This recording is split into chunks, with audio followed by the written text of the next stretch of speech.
This is a new one I'm testing, and hopefully this will be the last test. Then I'll go live.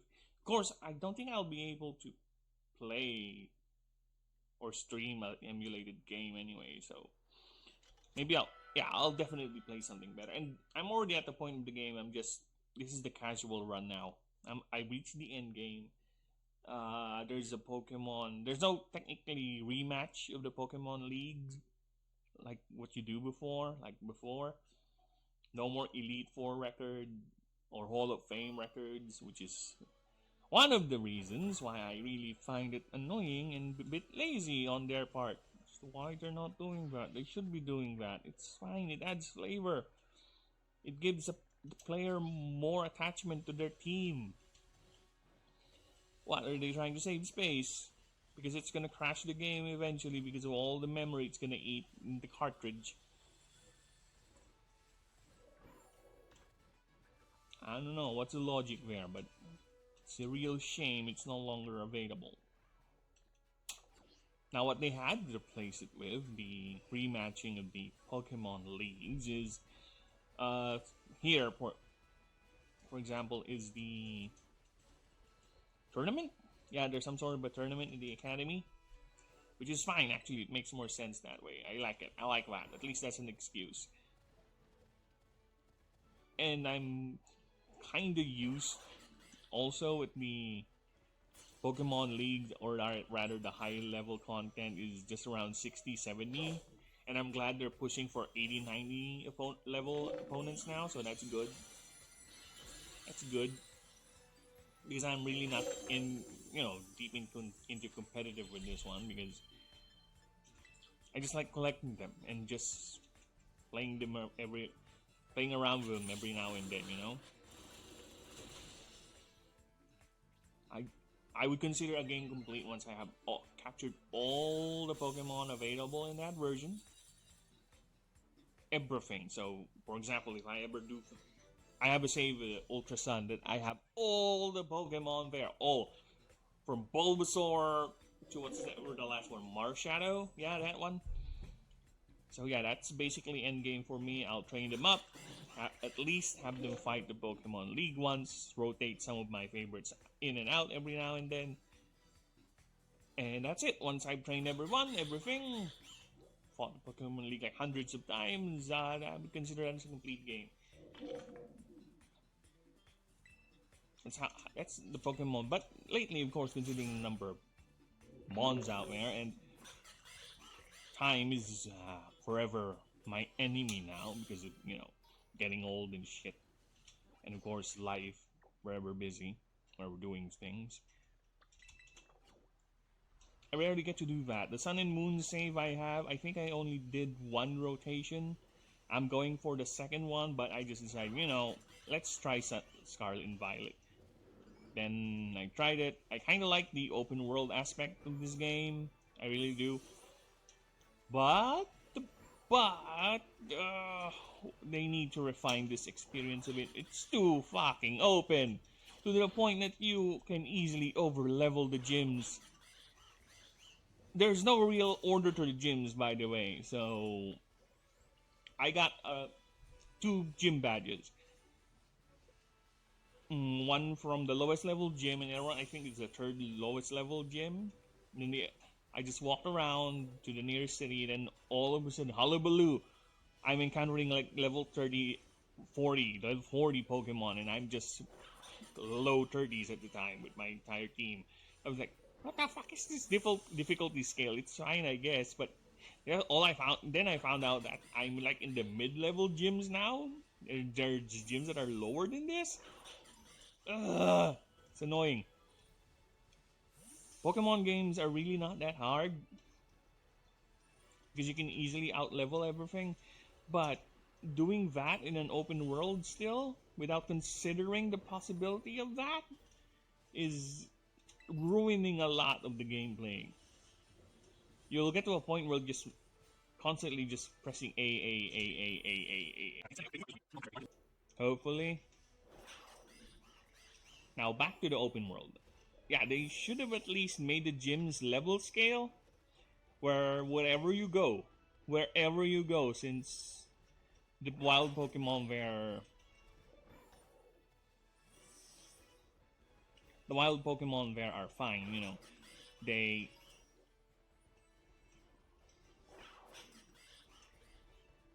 they can train you up or get you the types needed to match whatever weakness the gym has. And Pokemon typing is really become so varied that it's kind of easy to get the weaknesses, the type matchups you need. It's really not much of a problem because a lot of Pokemon nowadays are dual type, and not just any normal dual type like normal flying, poison, ghost poison. Or I mean, yeah, ghost poison, poison ground. The boring combinations. Now you have fire ghost, you have fairy psychic, yeah, fairy metal too. Then you have dark types, and I think they introduced stellar, but there's only one Pokemon who's technically stellar type, so whatever there. So I guess you can kind of say the level of the wild Pokemon and the trainers in that area is your level gate. But still though, still, have at least the gyms, have at least the gyms match you in level. Because the game recognizes how many badges you already have anyway. Whenever you beat a gym leader, they'll tell you right in your face, straight, you already beaten 8 gyms, so therefore, you can Pokemon this level will be easier to catch, yada yada yada. So they have that, so they can do it. They can level scale. I guess they don't want to make multiple teams for each gym leader, but then again, we have the gym leader rematch right now going on with my mission, with my quest. See, gym leader rematch, and this is what I'm talking about. This is a high level gym rematch, and I can go anywhere, and they'll be basically the same level with the same end game team. They can do it. They can. I don't know why they're not doing it. There's multiple factors, of course. I'm not from Nintendo or Pokemon Company or Game Freak or whoever is making the decisions up there. At least level scale that way, because to be honest, level 20 Pokemon, especially wild encounters, and trainer battles are really not that hard to overcome, you know? There are a lot of ways players can game the system, so to speak. Yeah, but they'll be stuck in one area leveling until they, 130 or 100. At least you have the time investment involved in doing that, right? Only, you know, maybe to move slowly up through the areas. But please, have their gym battles. They're supposed to test you.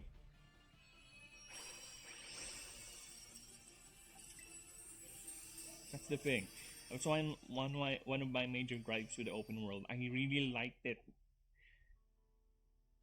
I really liked the idea because back in the day, I used to run this tabletop game of Pokemon where basically my brother and some of his friends, technically they're my friends too, but they're like 2 years younger than me, but doesn't matter. And kids even younger than that, because eventually that venture will expand. What I did was think of it like D&D Pokemon.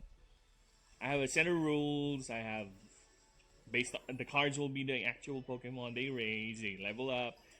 I changing forms and learning additional attacks with the, for example, there's the Bulbasaur card, right? The 40 HP Leech with Leech Seed. That's the level 1 version, or level 5, or whatever it is.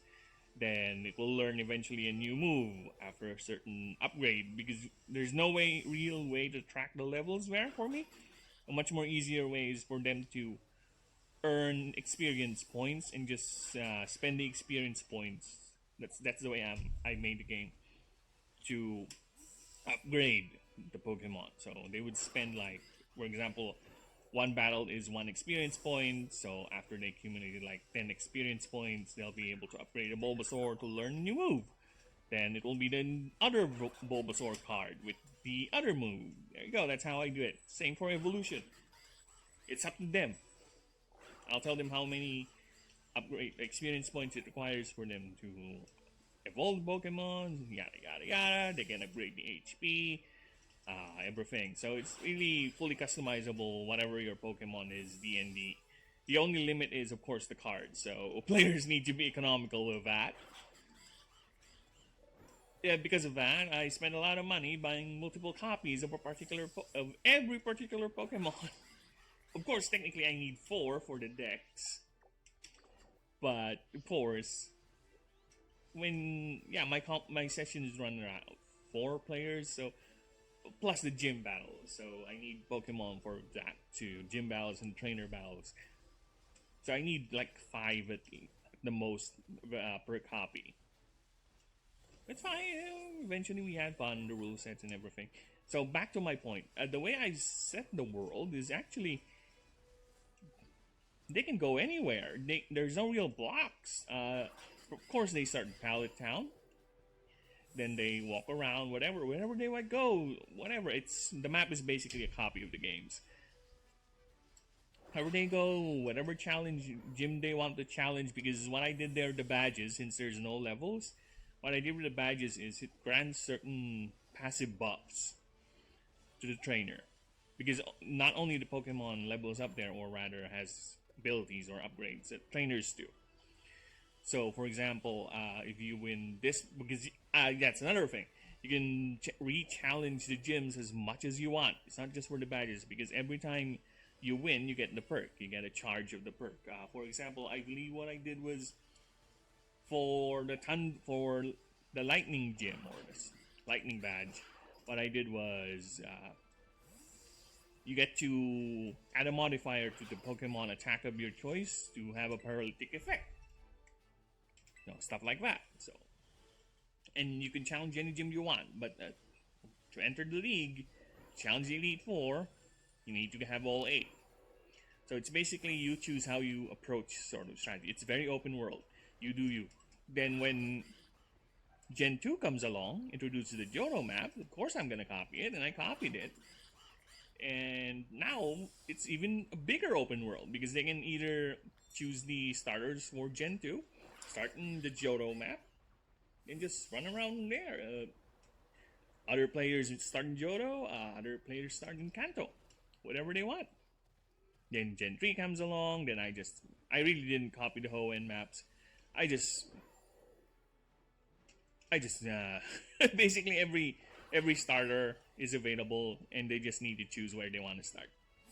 Because the map is already massive by then. So that's that's how I did the open world, basically. So they can do that. They have more resources than I do, and I did it with pen and paper.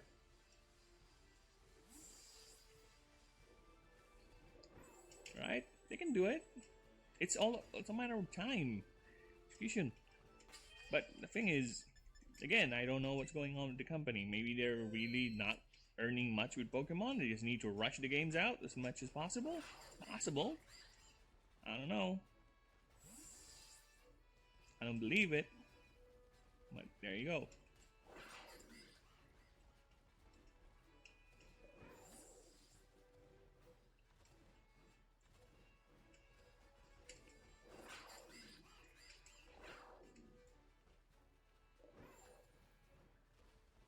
Okay, I need to do something.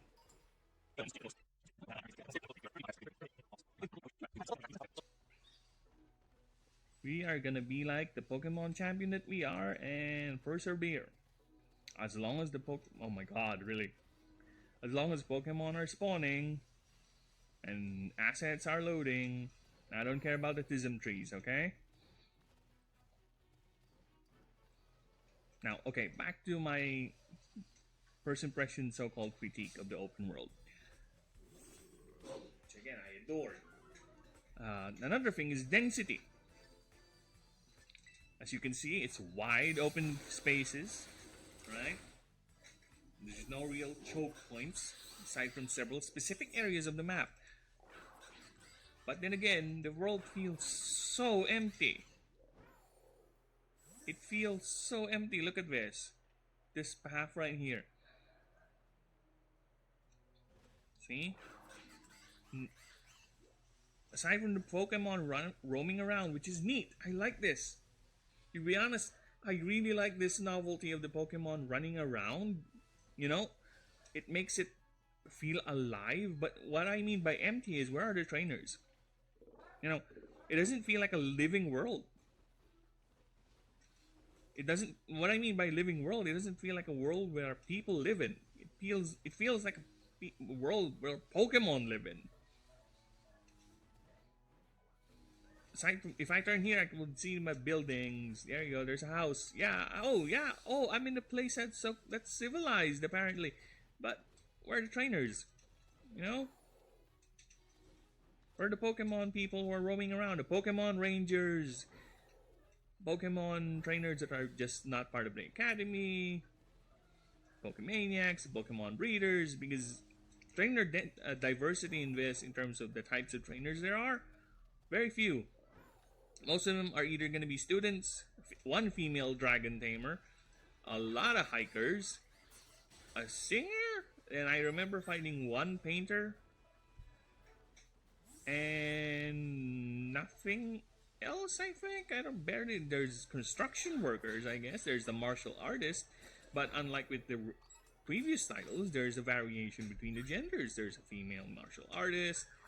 There's a male martial artist. There's Pokemon breeders, male and female. Sure, the students have variations, but they're basically just wearing the same uniform. You know, the same skin, the same thing. I guess you can say that it makes sense, but then again, not everyone is a part of the academy. Because there are dragon tamers roaming around, there are hikers, and not everyone is in the school or office workers. That's why we have engineers. I remember pilots too being fought. So yeah, look at this. Feels so empty. In the older games, if you look at just the particular route, especially a transitionary route to a city, there's a lot of trainers there. There's signboards. Right? This one, again, I like the novelty of the Pokemon roaming around. It feels like a world inhabited by Pokemon, not a balance. Right? It could be hardware limitations. Most likely it is. It is hardware limitations. But again, trainers. At least put in trainers. And I don't really care if there's no plane flying around or no car moving about or no connections with the towns other than dirt roads. Look at the largest city in the game. Zaragoza, I think it's called. Look, it looks like a real town. See, when I look at it, oh, look, civilization. It's fine. Just that is fine to me. I don't need overblown shit. Just that's enough for to sell the fantasy, to sell the world to me. But look, how far have I walked? This is the first trainer we spot. And you'll get to see this particular model 1,000 times during your run. I'm being hyperbolic, but yeah, she gets around. See, in the old games, you get like 3 or 4 trainers already on that path. You can see them. And also, funny thing is, which is not really a flaw or anything, which I kind of like, because the game will tell you anyway, if they haven't fought the trainer yet. Considering this is an open world, wherever you go, they'll spot you. So the making eye contact thing to initiate combat or Pokemon battles is no longer a thing. You need to talk to them, run up to them, tell them you want to fight, which is fine. It makes more sense rather than, "Hoo-yah! Time to battle! We have locked eyes. It is now a Pokemon battle." Then what if you just locked eyes with a random passerby? I don't have Pokemon. Too late. I already unleashed my Pikachu. See, stupid.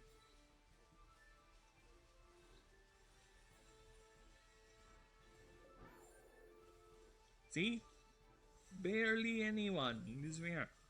Again, since this is central city, it's the largest. It would make sense, right? But the other cities, My hometown is just literally just 2 houses. My house and a mansion. That's it. And 2 people standing there in perpetuity. Just makes the world feel small when it comes to the civilized areas. At least Ultra Sun has this so-called facade of areas or the city where there's the skyline of a city. You just can't go there. I'm fine with that.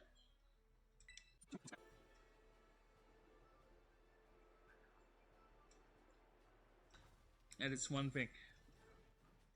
It's like half baked. Yeah, there you go. That's the expression I would use. It's half baked.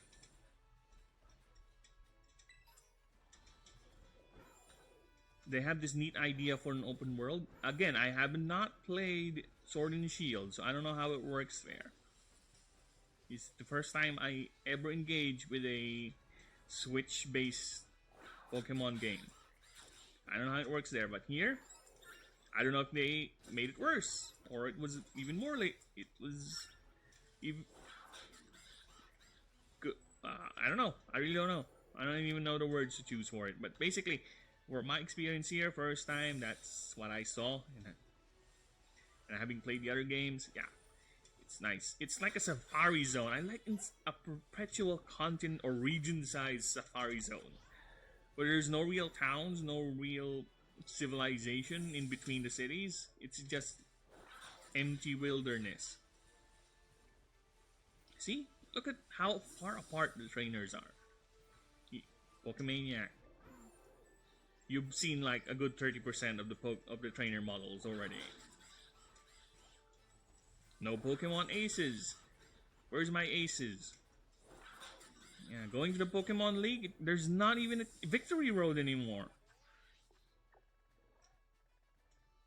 This is the victory road, okay? This is the victory road. Now, where's... Here. This is the main city, right? This is the victory road right here. That's it. The quest is called Victory Road for the sake of having the name just involved in it. But there is no actual victory road. This is it. You get to fight one low-level trainer and one mid-level trainer here around 60, 50-ish level. That's it. That's it. That's Victory Road right there. I'm fine with the Pokemon League, actually. The whole grandiose thing with Ultra Sun or the previous generations. I prefer the simple thing. I like that. It's much more diegetic, I guess the term that I would use. It's fine. I have no issues with that. But the whole thing, the Victory Road, that's it. This is it. This is it. And there are areas of the map that's basically you don't interact in the story other than one time, and that's it. There's this giant lake, and the only purpose it has is just to capture. Of course, Pokemon capture is part of it, but it's just an area to explore. Nothing else is in it. It's one massive lake filled with decent high-level Pokemon, around 50-ish, I believe. So that's it. I don't know what else. Maybe I'm missing something with this, but that is it. It's one massive lake. There's a Titan encounter here, and that's it.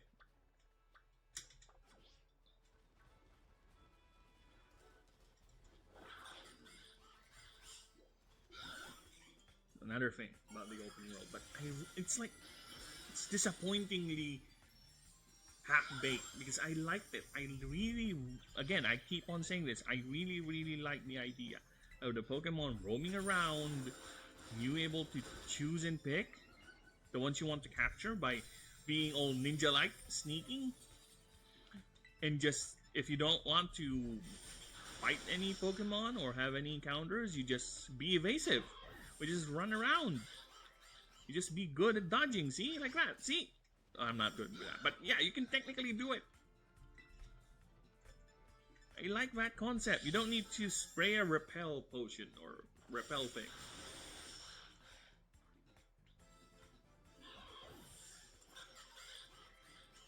Like I said, this is a massive one region-sized safari zone. See, look at that Krogunk. Look at that Krogunk be chilling. And I also like the transition for the battles.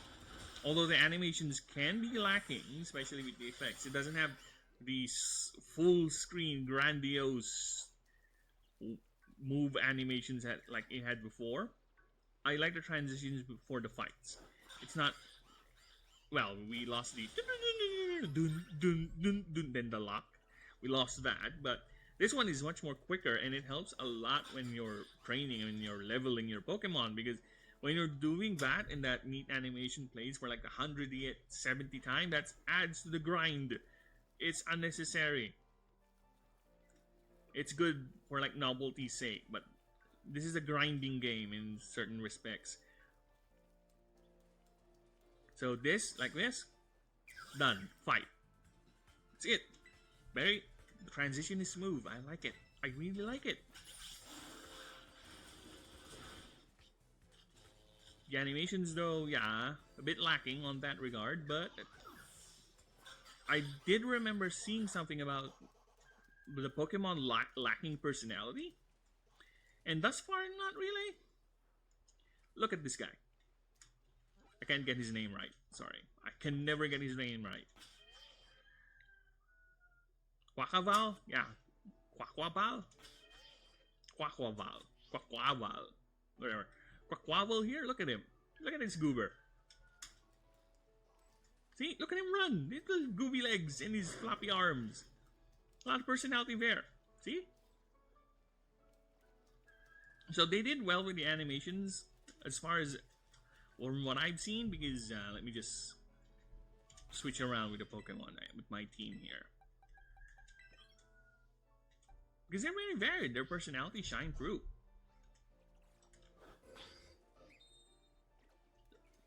Look at the Galad. Yeah, he's small. He's a midget Galad. He's small. Yeah, that's another neat thing too. Pokemon size variations. I like that too. Again, it adds more personality and more things to consider when capturing Pokemon. I wish they will tell you outright though. You don't need to go from some guy in the main city to tell you the height. I know there's an app that will eventually let you know, but come on, does it really need to be restricted for the end game? See, look at that guy. That's him resting. Oh, Psyduck. Stop being a Psyduck. See? If this was truly lazy shit, Galad would just be closing his eyes, standing up. That's it. But look at him. He's moving like a Galad. I can tell that this is a Galad. He's not some humanoid Pokemon, because as far as I know, from all the Pokemon animations I've seen for this body type, nothing shares his movement. I might be wrong, but from what I've seen, nothing shares his move base. Let's try the other one. Oh my god, Tinkaton. Tinkaton is a weird one, okay? She's not part of my favorites, but I do like the novelty of it. A fairy steel type. She hates her own kind. She's a fairy killer.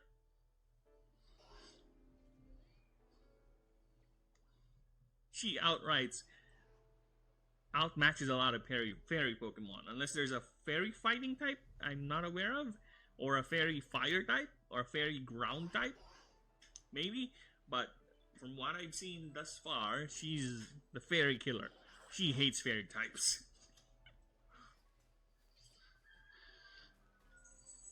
Look at her. See the way she carries that mallet.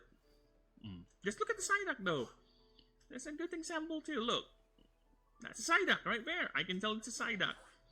The Trottle, yeah, and the Croagunk. Look at that Croagunk chilling. Again, Pokemon animations are fine. It's just that the problem is the game at this state. This is like Gen 9. There's like 900 Pokemon in existence. This is why I think they should really invest more time when making these games, because I can see the passion with the Pokemons. Pokemon animations are amazingly done, or at least well done enough. And we don't have all of them. Especially me. I played the loop of this game, which I explained earlier, is me capturing them all. and I can't capture them all. There's no Weedle, no Caterpie. I believe there's no Onyx, which is odd considering Sword and Shield has a Steelix. And it's already running the same graphics kind of, or rather animation style. So I don't know what happened there. Why there are no Steelix here? Look at that Masquerain. That's a Masquerain right there. Before I saw Masquerain moving, animation wise, I don't know those are wings. Those little diamond things on its side. I don't know those are wings. Apparently they're wings.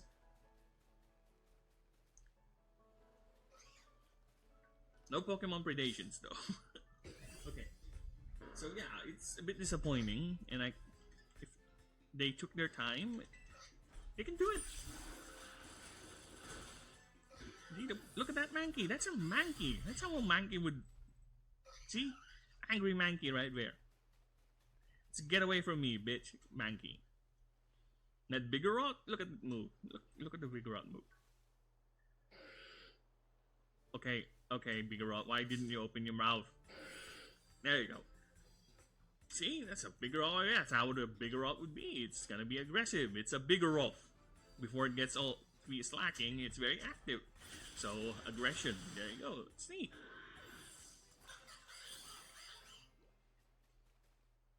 You don't need over-exaggerated animations because these are animals. At least make them move like animals and whatever certain behaviors you have associated with the creature. That's fine. See, look at that. Oink Oink, I think the name of that new Pokemon right there. Looks like a pig. Probably smells like a pig too.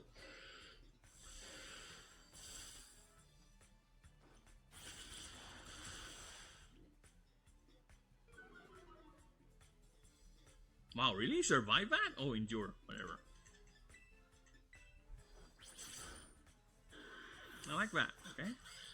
So yeah, I wish they had more time. They spent more time developing, adding all the Pokemon in it. Because people would appreciate that more. Yeah, if that's the thing, right? If their excuse is they need to polish the game, make it more stable, but from what I heard, the game released at a very unstable state. And I'm playing on the emulator, so if there are graphical glitches out there, I can understand it. It's from the emulator, but from what I've seen when on launch, it's a buggy mess. And apparently it still is. So where's the excuse there? Right? And I know they need a lot of time because the DLC has added a lot of Pokemon. Of course, there's like 292 still missing, but they've added a lot. I'm not sure yet with the animations, but from what I've seen, they look fine.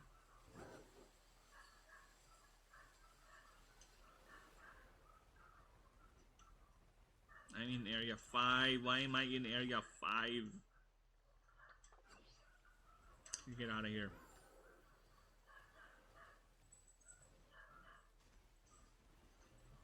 So yeah, it's rather sad. It's disappointingly sad.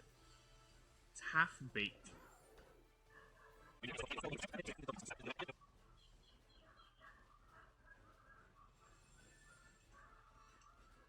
Sorry.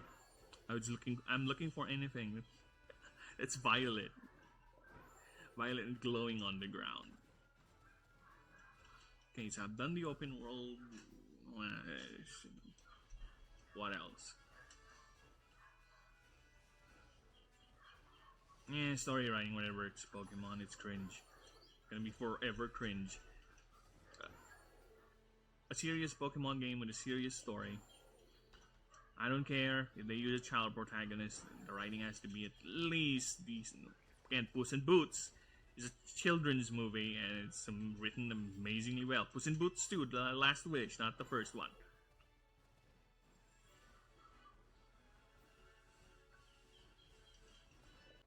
Sad thing.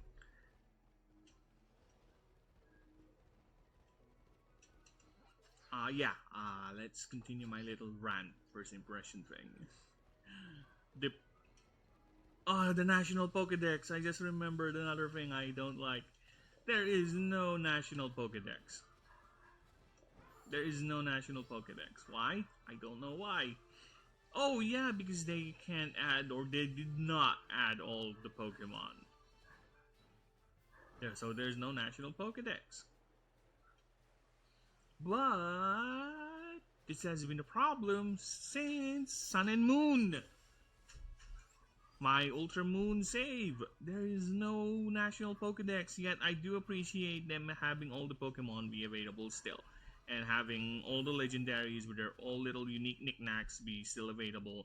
So you can use the Tarian forms, the Gensec cannon things, the Deoxys form switching. So at least they made that effort fair. But no national dex. Why? Because the Alolan dex is a Rotom dex with a unique look. It has this neat thing that every Pokemon group, like every evolution line, has their own page, which is neat. Here it's like a catalog thing. Let me just open the dex like this. Oh my god, really? This is the dex. This is how it looks. So whenever you capture Pokemon, it has this cute little picture of it. This is uncaptured, so that's how it looks like. So see, it has this. So are you telling me because of that you cannot have a national dex, even though the previous generations you can just switch on and off national and local dex? What they did though, because of the DLC thing, every DLC has their own Pokedex. So technically you have 3 Pokedex, local Pokedexes you can complete, which is fine. And I would be okay with this one because, again, not all Pokemon are available. So I guess they have an excuse for it this time. But with Sun and Moon, I don't know. There's no real...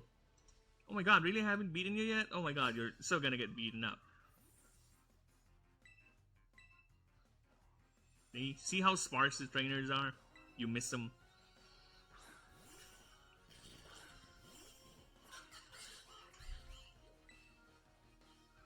I kind of like the combat music too in this one. The gym music too is kind of neat. The Elite Four one is kind of forgettable. But the trainer battle music and the gym trainer music, I like it. Not something I'll put into my playlist, but I appreciate it playing.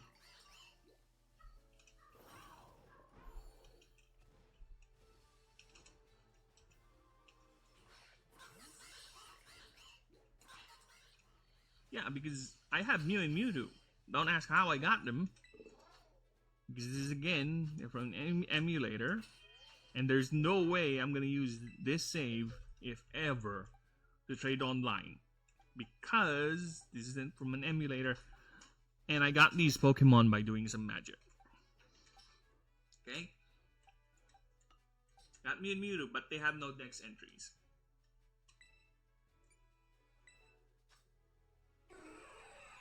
Which is my problem. I hate that. I hate that. They have no dex entries. Why do they not have dex entries? You can do it, right? It's an easy thing, right? I don't know why they don't have dex entries. They should, but they don't. So whatever, I guess.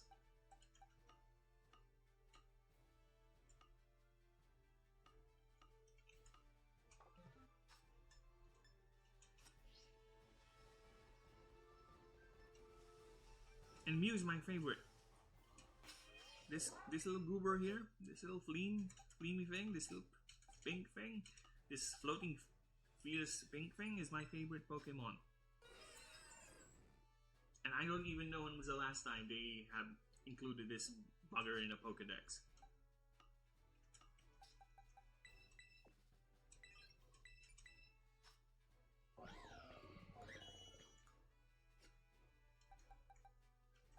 Which is sad, really. It's kind of disappointing. They can do it.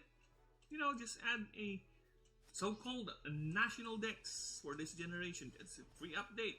People would appreciate it, trust me. A little goodwill will go a long way. hardcore fans would love it to death, your casual fans would appreciate it, and thus possibly turning them into hardcore fans. But no, they didn't. Whatever. Like I said, disappointingly sad.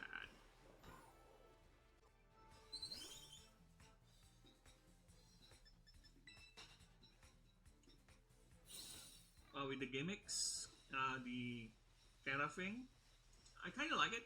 Actually, it adds some more depth to the combat with Pokemon battles. As much as I love Mega Evolutions, for me that's a gimmick compared to the Terraization or Terra thing. Because when you Mega Evolve, it just boosts stats and changes in ability, which kind of adds certain layers, but not all Pokemon has that. It's only a select few, and it's mostly fan favorites. And they usually are the final forms. Okay, at least with Z-moves. Z-moves is another thing I kind of like. Although the whole process in animation to do it is cringe, doing the whole hand wavy thing. But I like the idea. I like the idea of Z-moves. Because it's a move that's technically going to consume the PP, or power point, of the move that you're gonna call off, or gonna replace it for that particular hit or that action, and it's a powerful version of a move, which is nice. It adds options. Also, it takes in an item slot. That's something to consider. Do you really want the super powerful move for the gimmick or the mechanical advantage of it, or do you just want the gimmick? I, for one, want the gimmick. I want my Mew to do the supernova thing, where it shoots literal DNA strand energy ball at the target. Okay, sure. Now back to the Terra thing. I like it because it adds a layer where the type differentials, the type matchups, become something even a bit complicated. Because, for example, when you Terralize the Pokemon, there's a Terra type. So, my Quaquaval terrorizes into a water type, which is fine. It's a water type, so it terrorizes the water type. It doesn't really change the matchup, right? So it's fighting a grass Pokemon, an electric Pokemon, it's the same. Of course, there's a boost, like 50%, I think, power boost, which is okay. That's neat. That's a good advantage. Or no, it turns the hit into like the same value as much as a critical hit, or a super effective hit. Like 2 times, I think. So yeah, there's the value there, but the greatest value of it is the type thing, because there are ways, or there are certain wild Pokemon that you can capture that actually their Terra type is different from their inherent type. Like, you can get a Grimer, it's a poison type, but its Terra type is Psychic, or Ground, or Darkness, which is a counter. It's a type matchup that's against its weakness, which is Psychic, which is neat. It adds a certain layer. The Pokemon that takes advantage for the most of it are Pokemon who have varied movesets from different types.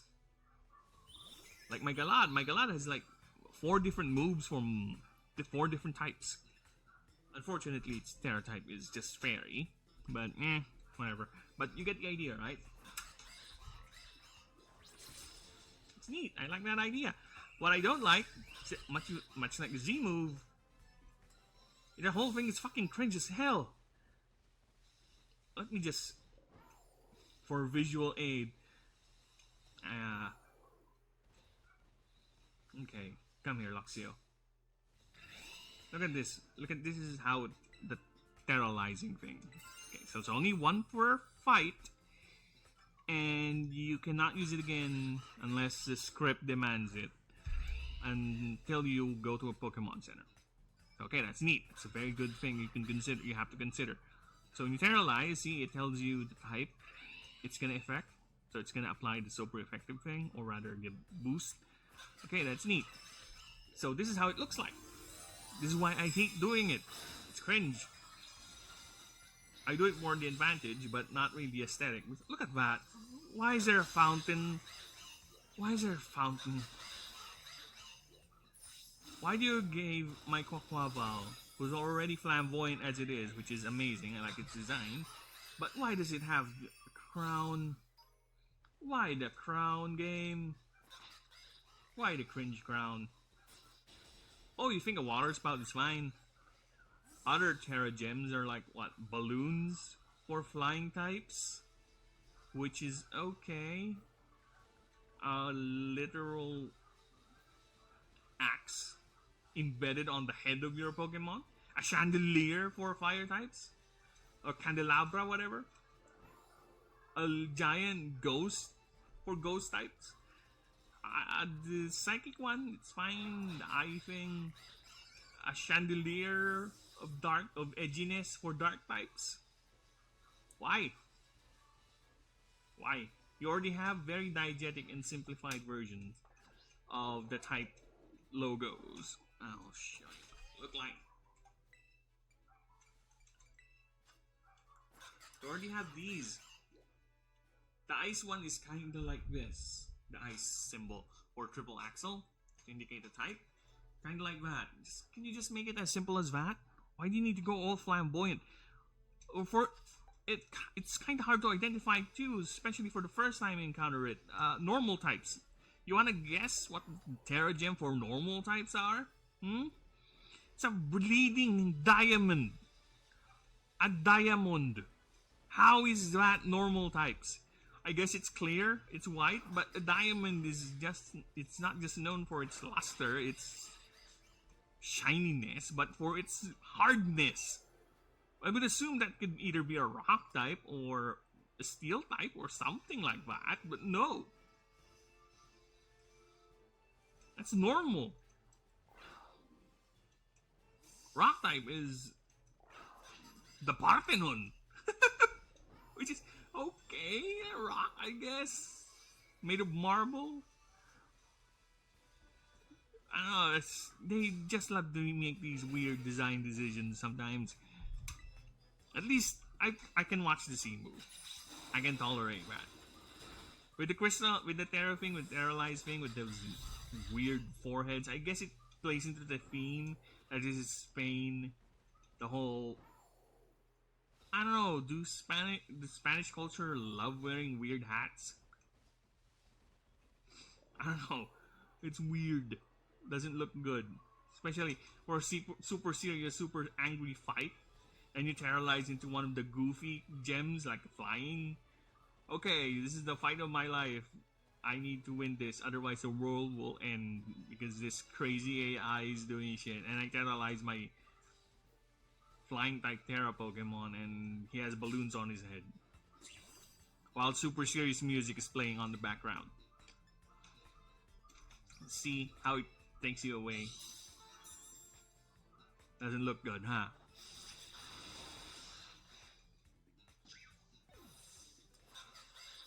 But I guess they have to look oh so unique and goofy, whatever. And much like Pokemon story, the way I get by it is just I ignore it. I ignore it. I just basically turn my brain off.